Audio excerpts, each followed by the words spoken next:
Let's welcome in Postmedia's Bruce Garrioch. Bruce, the Senators were taking some heat for their selection of head coach Travis Green over the past couple of days, but it seems like a lot of this choice came down to Green's track record in his work with younger players. Well, and I think that's what this is all about, really, his ability to work with the young players. And the key word here in Ottawa right now that's perhaps overused is accountability, Glenn.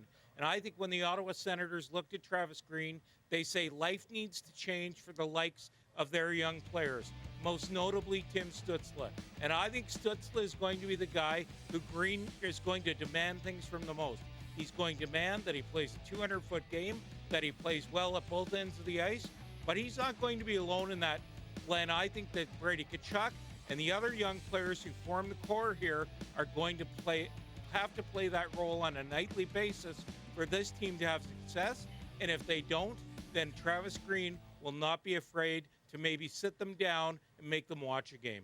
Also, the new coach will get right to work on the pieces that he has in place with this team. But what do you think management can do to better arm Travis Green for the upcoming season in hopes that they get some early success? Well, that's going to be interesting to watch because really for Travis Green to have success, then Steve Staios has to lend him a hand here. And I think that's why Staios gave him a 4-year deal, because he knows this isn't going to happen overnight. But I think during the offseason, we're going to have to watch for the club's goaltending. Something has to be done there. Jonas Korpisalo and Anton Forsberg were not good enough last year. I think Forsberg could be the odd man out. In front of them, I think this club needs to rebuild its defense.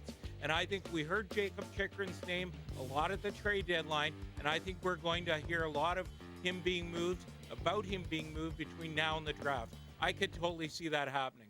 And the bottom six forwards, something has to be done there as well. I think between now and the draft, we're also going to hear a lot about winger Matthew Joseph. I just don't think he fits the bill here, and I think he could be on the move. How about Daniel Alfredsson had moved into that assistant coach's role when the Senators dismissed DJ Smith last year. With Travis Green now on board, what does this mean for the future of Alfie with the team? Well, look, I think Daniel Alfredsson can do whatever he wants for this organization. If he wants to go into player development, Glenn, he can go into player development.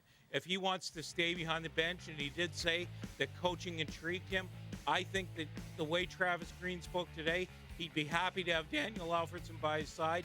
You know, they were great rivals in the Battle of Ontario, but I think Green appreciates the history of a Hall of Fame player and the role he can play in an organization. And if Daniel Alfredsson wants to be an assistant coach, I think the door is open for him. Well, the Sens next month draft 7th overall, and Staios telling you, Bruce, that they are going to keep that pick and select a player at 7. Bruce Garrioch from Postmedia.